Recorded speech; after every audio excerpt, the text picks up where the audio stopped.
TVT au cœur de l'information.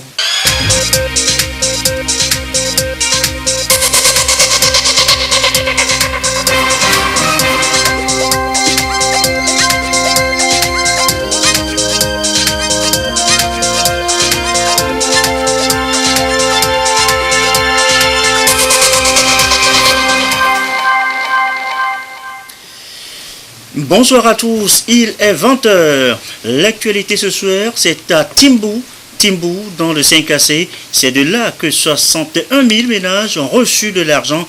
C'est un grand projet lancé aujourd'hui même par le chef de l'État. C'était attendu, ça y est, ça a commencé à l'Assemblée nationale. La commission des lois entame l'étude sur les réformes constitutionnelles, début des travaux ce mardi. Et bientôt, un code de la nationalité au Togo. Un nouveau test est annoncé avec beaucoup de changements, lesquels, eh bien, nous les verrons tout à l'heure dans ce journal. Voilà, madame, messieurs, le sommaire. Bienvenue, voici le 20h. Ça commence le programme cette année du 27 avril et direction Timbou dans la préfecture de 5AC. Et c'est là que le chef de l'État ce mardi a lancé le projet des transferts monétaires. 61 000 ménages ont reçu de l'argent. Comment cela se fait? Combien ont-ils reçu? Nous en parlons tout à l'heure dans le courant de cette édition. Image d'abord du président Faure Gnassingbé à Timbou ce matin à son arrivée. Le chef de l'État a reçu, vous allez le voir, dans une liesse populaire. Regardez.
Et voilà, vous l'avez bien regardé, les populations de Timbo qui ont bravé la pluie ce matin pour réserver un accueil populaire au chef de l'État. Et avant le début du lancement des transferts, eh bien, le chef de l'État a décoré plusieurs personnalités. 3 parmi elles ont été faites officiers de l'ordre du Mono. La cérémonie de décoration, le récit de Désiré Aloïs.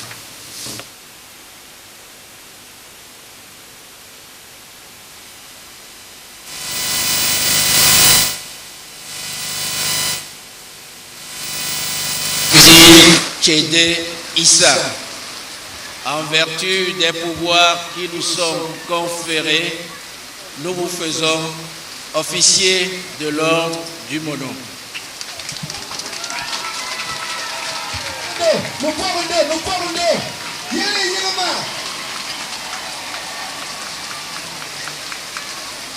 Monsieur Chambiandia Yendoukwa, en vertu des pouvoirs qui nous sont conférés, nous vous faisons officiers de l'ordre du Mono.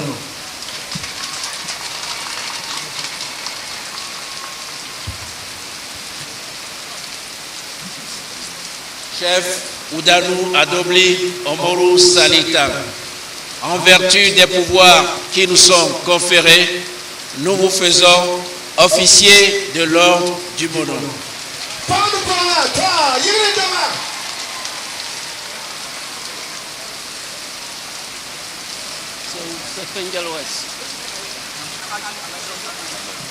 El-Hadj Alassane Amidou, en vertu des pouvoirs qui nous sont conférés, nous vous faisons chevaliers de l'ordre du Mono.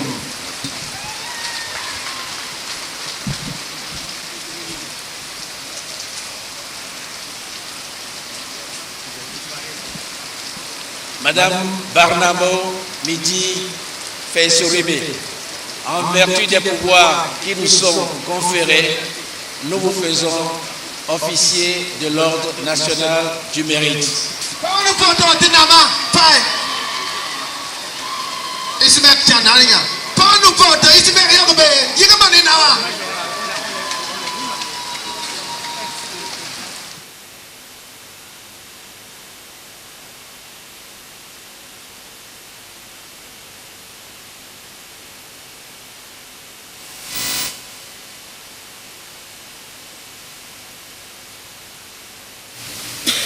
Et voilà donc pour la cérémonie de décoration ce matin à Timbo. Je vous le disais, plusieurs personnalités ont été décorées, vous l'avez vu, par le chef de l'État.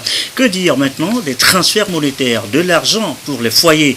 Je vous le disais, 61 000 ménages, vous disais-je donc, ont reçu de l'argent ce matin, ont reçu de l'argent. Cet argent, combien ont-ils reçu donc reçu ce matin? Pourquoi ces foyers précisément et non d'autres? Autant de questions, nous reviendrons dans le courant de cette édition, si tout va bien, sur les explications avec Désiré Aloy.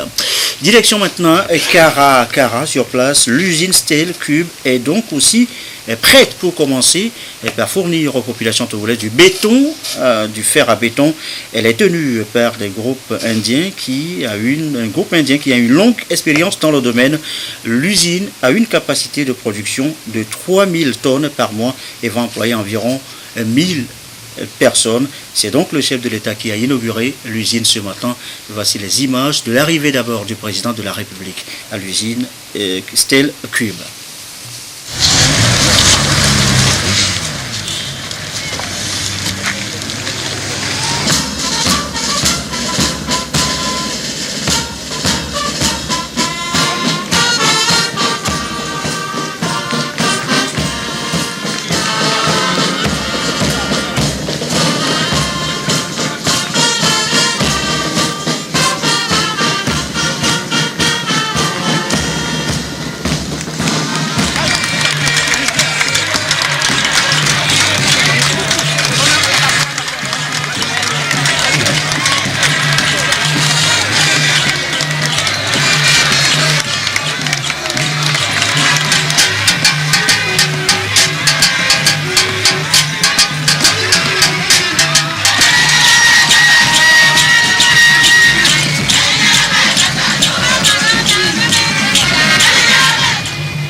voici donc pour l'usine, l'arrivée donc du chef de l'État, l'usine Steel Cube, je vous le disais, donc prête pour fournir désormais aux populations togolaises du béton, du fer à béton.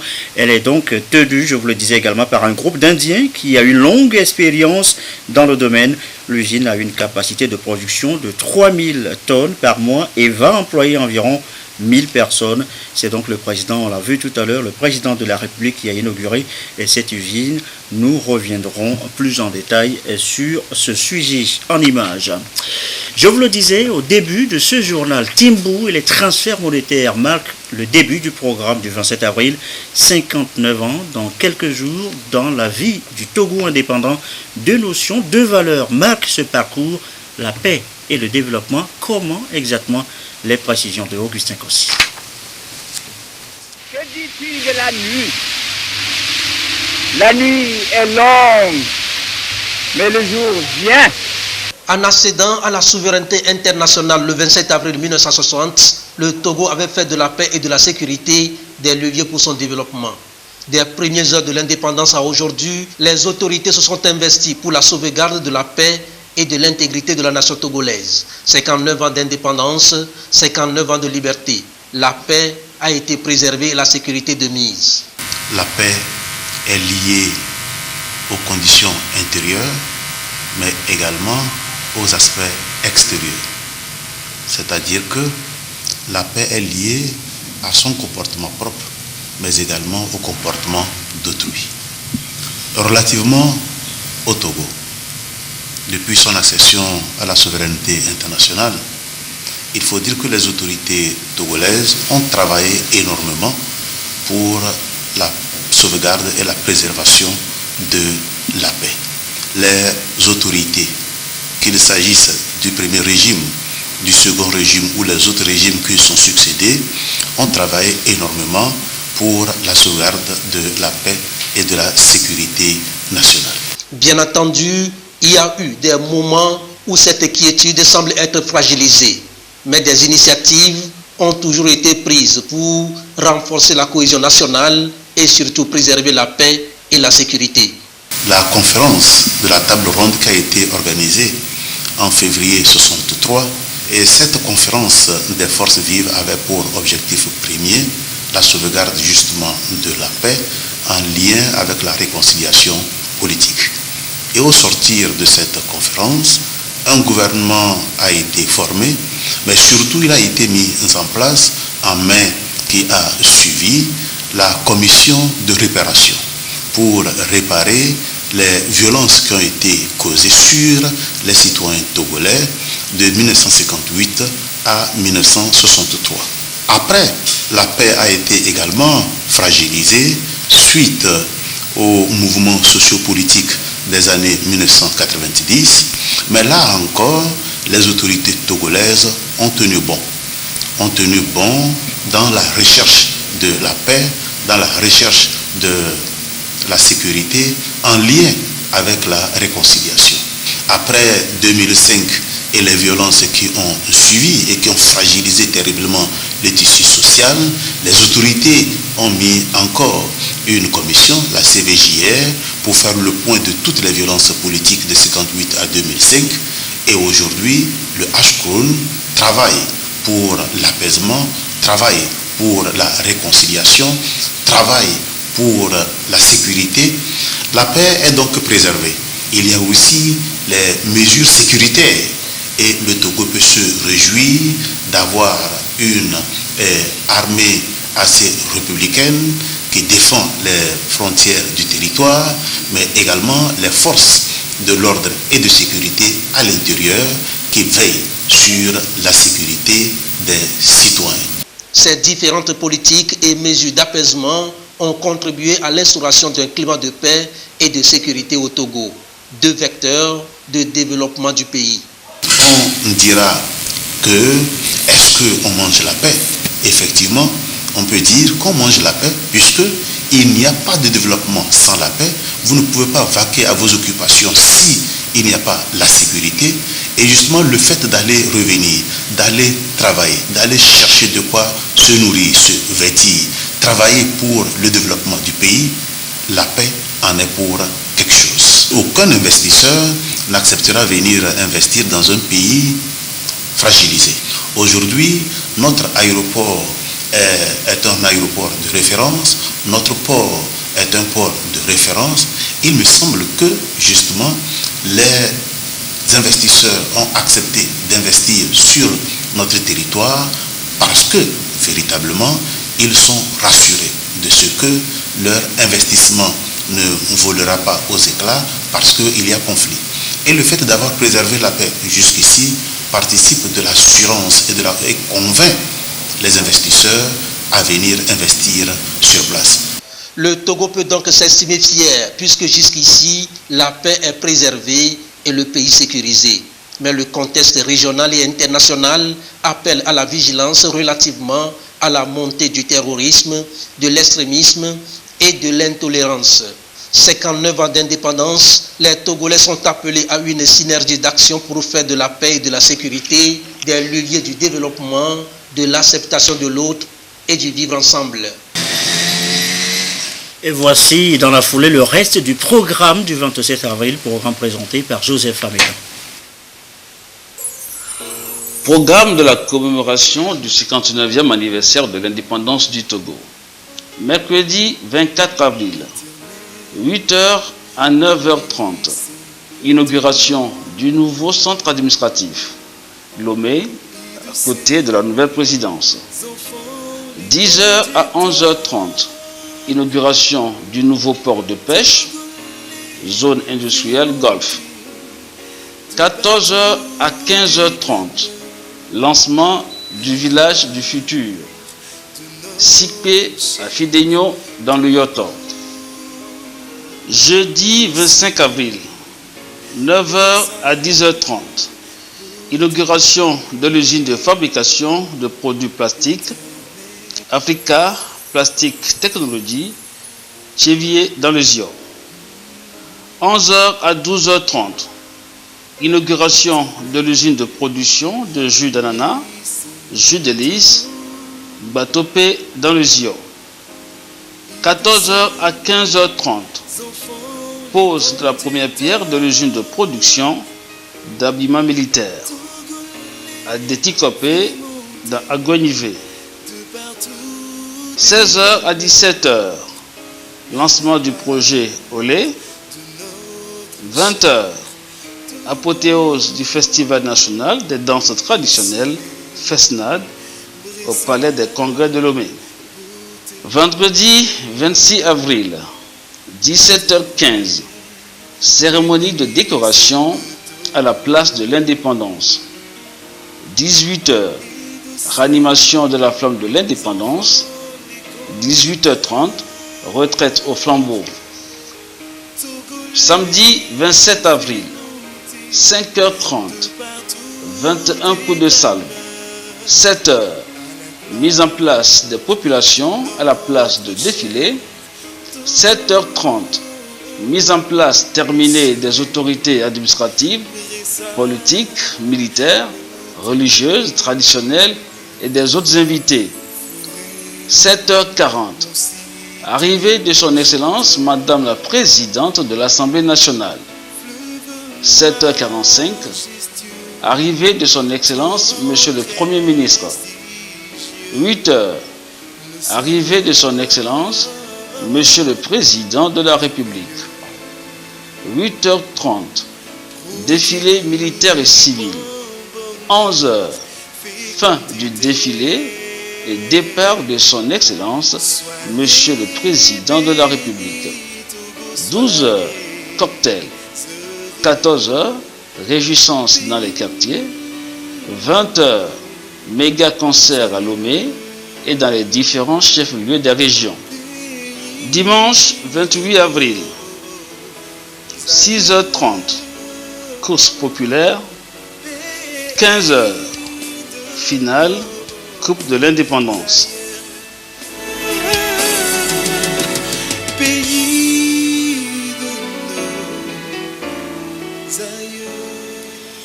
Et voilà donc déroulé le reste du programme prévu donc cette année pour la célébration du 27 avril.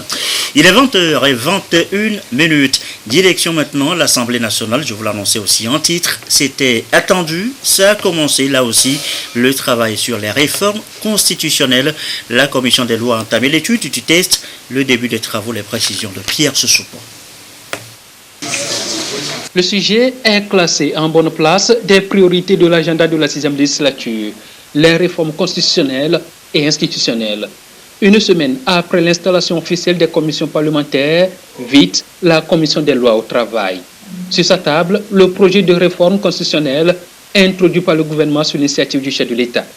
Il prend en compte le mode de scrutin à 2 tours pour l'élection du président de la République, la limitation à 2 du nombre de mandats présidentiels et la recomposition de la Cour constitutionnelle. Avant qu'il ne soit soumis à la délibération de l'Assemblée nationale, l'heure est à l'étude au fond du projet de loi et à la présidente de l'institution d'inviter les députés à bien jouer le rôle qui est le leur pour l'intérêt national. C'est une grande occasion qui se présente ce matin de commencer effectivement l'étude en commission du texte proposé pour entamer la révision constitutionnelle et institutionnelle qui était en attente depuis.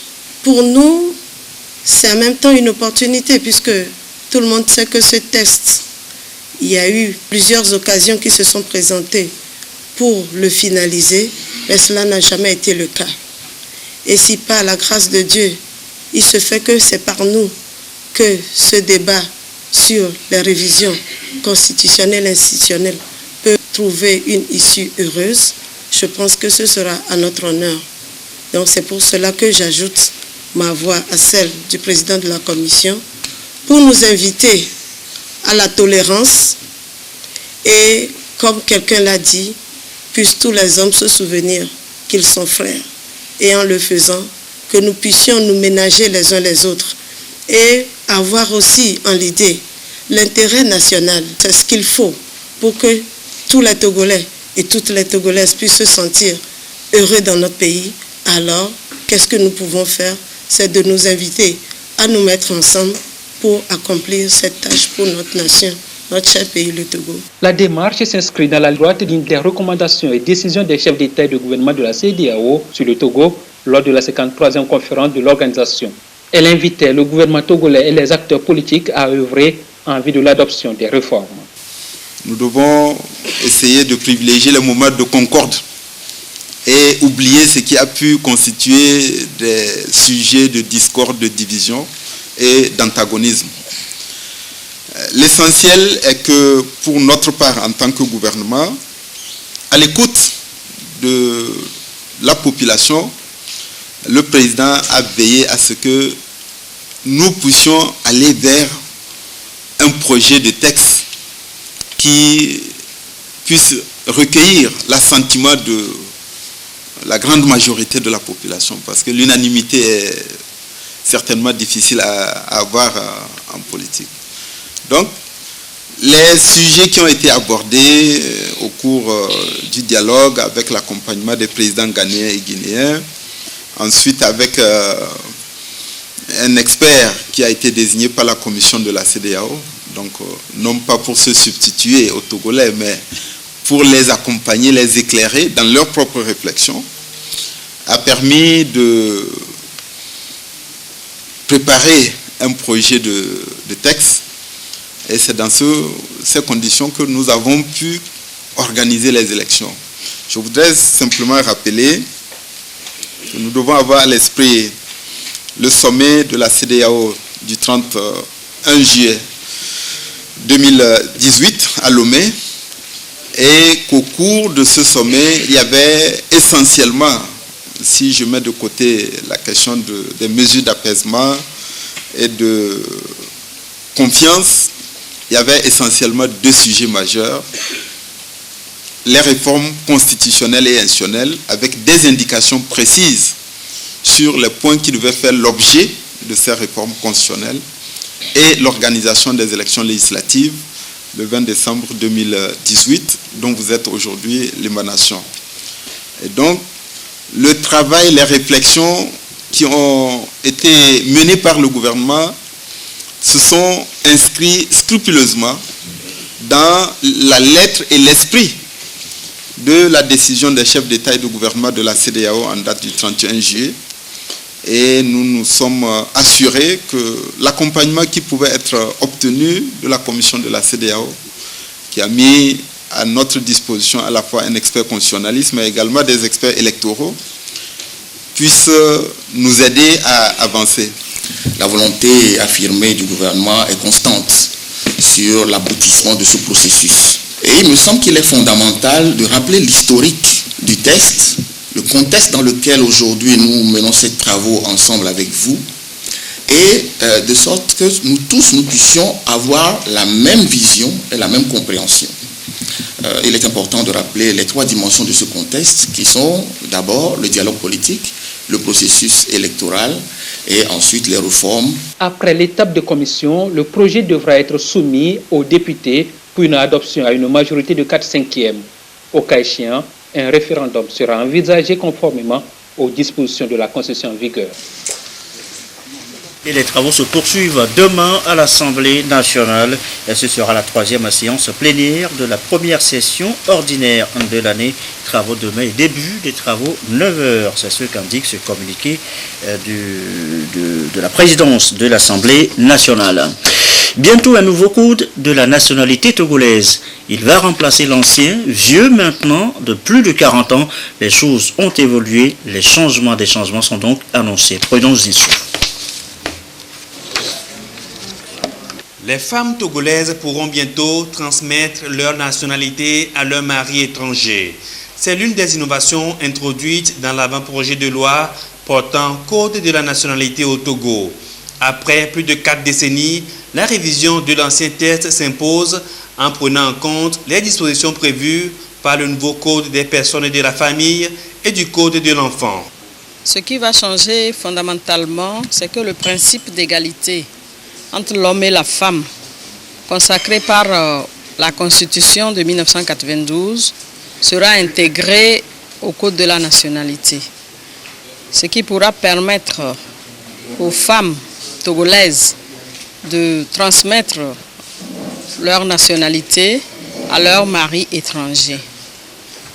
Les enfants nés de femmes togolaises décédées sans certificat pourront également obtenir ce certificat de nationalité par le biais de certificat d'origine de la maman. Aujourd'hui, il est question de rassembler toutes ces modifications dans le Code de la nationalité et d'actualiser les autres dispositions.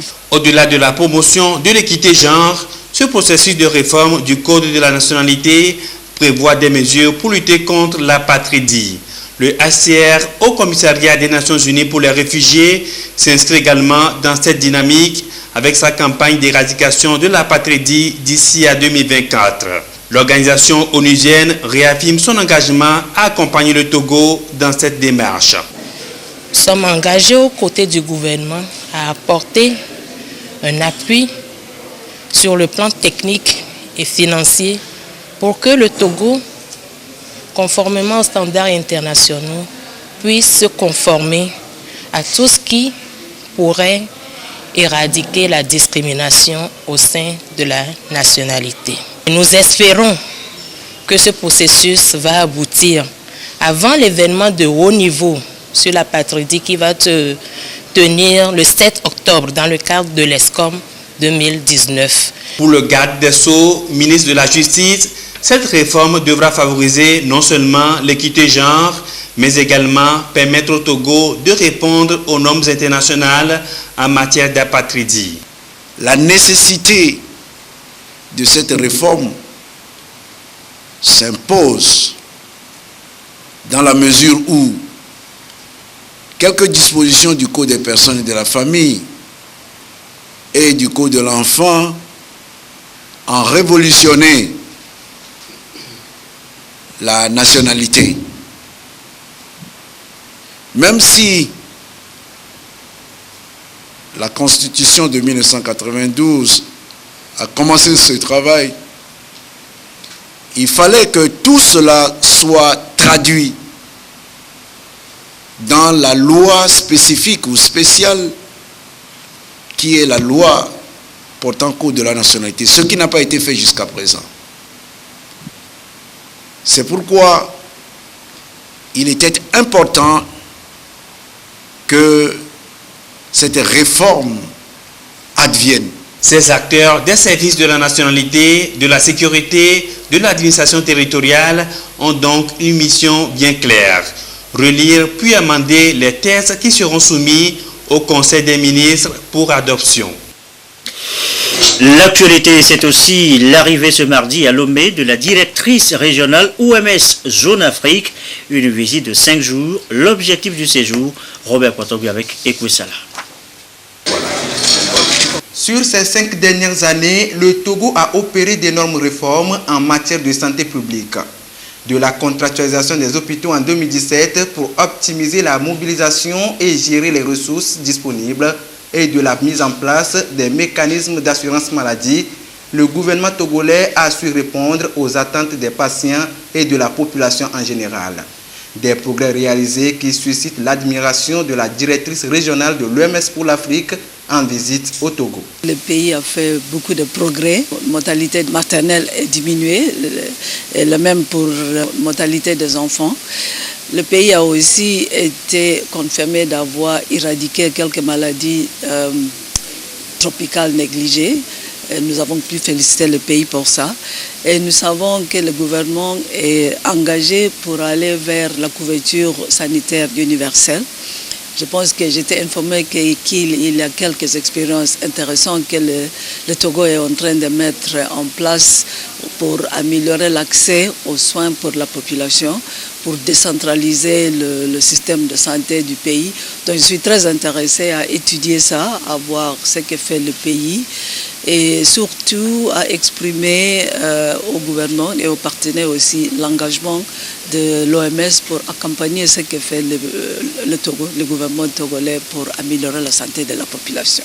Au cours de son séjour, Dr Matidi Somoueti va s'entretenir avec des hautes autorités togolaises, des membres du gouvernement, l'Assemblée nationale et les partenaires en développement.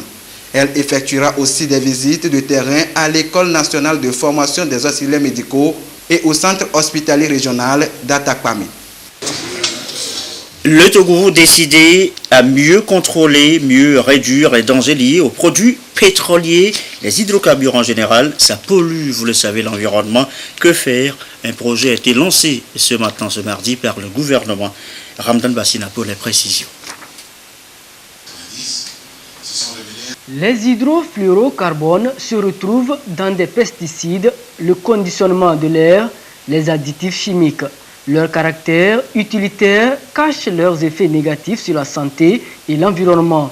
Le Togo veut parvenir à réglementer l'importation et la gestion de ces substances en ratifiant plusieurs conventions dont celle de Vienne et l'amendement de Kigali en mars dernier.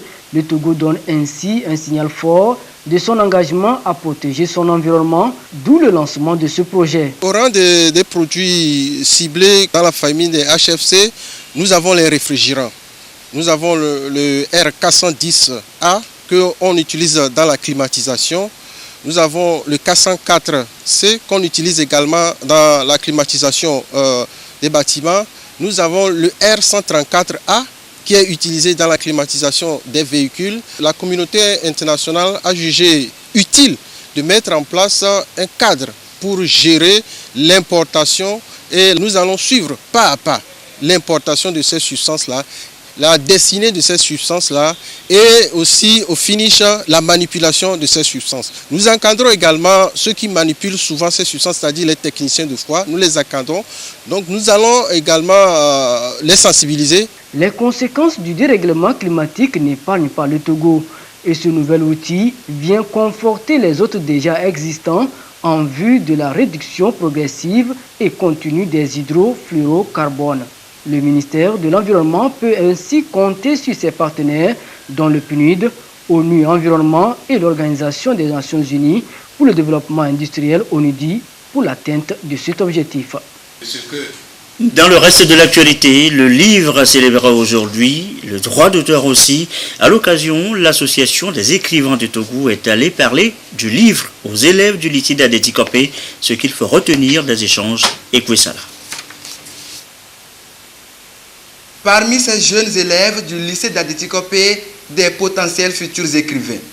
Connaître ce que c'est qu'un écrivain, comment le devenir et surtout pourquoi écrire est une nécessité. L'Association des écrivains du Togo a apporté des réponses à leurs inquiétudes. Ils sont sensibilisés sur l'importance de la lecture, la place du livre dans leur devenir. 5 établissements scolaires sont pris en compte. À la rencontre du monde scolaire pour leur rappeler et insister sur l'importance du livre. L'importance du livre dans la vie d'un homme, pour sa formation, son épanouissement spirituel, intellectuel, humain tout simplement.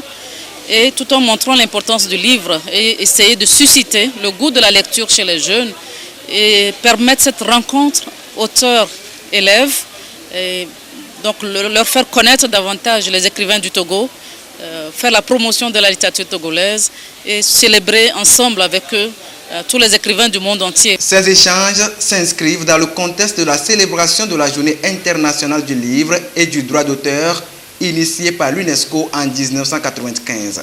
L'événement est organisé par l'Association des écrivains du Togo en collaboration avec le club de littéraire. Une conférence débat sera également tenue à l'Institut français de Lomé avec le monde littéraire togolais pour marquer la journée. Et voilà, ceci met fin à ce journal. Merci à vous qui nous suivez ce soir à Timbou dans le 5AC comme d'habitude, toujours fidèlement. Je vous laisse en compagnie du reste du programme du 27 avril, une fois encore. Belle soirée. Programme de la commémoration du 59e anniversaire de l'indépendance du Togo. Mercredi 24 avril, 8h à 9h30. Inauguration du nouveau centre administratif, Lomé, à côté de la nouvelle présidence. 10h à 11h30. Inauguration du nouveau port de pêche, zone industrielle Golfe. 14h à 15h30. Lancement du village du futur. Sipé à Fidegno dans le Yoto. Jeudi 25 avril, 9h à 10h30. Inauguration de l'usine de fabrication de produits plastiques Africa Plastic Technology, Chevier dans le Zio. 11h à 12h30.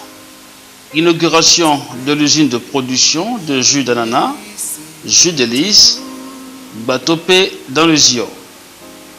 14h à 15h30. Pose de la première pierre de l'usine de production d'habillement militaire. À Adétikopé dans Agonivé. 16h à 17h. Lancement du projet Olé. 20h. Apothéose du Festival national des danses traditionnelles FESNAD au Palais des Congrès de Lomé. Vendredi 26 avril, 17h15. Cérémonie de décoration à la place de l'Indépendance. 18h. Ranimation de la flamme de l'Indépendance. 18h30. Retraite au flambeau. Samedi 27 avril, 5h30. 21 coups de salve. 7h. Mise en place des populations à la place de défilé. 7h30. Mise en place terminée des autorités administratives, politiques, militaires, religieuses, traditionnelles et des autres invités. 7h40. Arrivée de son Excellence Madame la Présidente de l'Assemblée nationale. 7h45. Arrivée de son Excellence Monsieur le Premier ministre. 8h. Arrivée de son Excellence Monsieur le Président de la République. 8h30. Défilé militaire et civil. 11h. Fin du défilé et départ de son Excellence Monsieur le Président de la République. 12h. Cocktail. 14h. réjouissances dans les quartiers, 20h, méga concert à Lomé et dans les différents chefs-lieux des régions. Dimanche 28 avril, 6h30, course populaire, 15h, finale, Coupe de l'Indépendance. Pays de nos aïeux.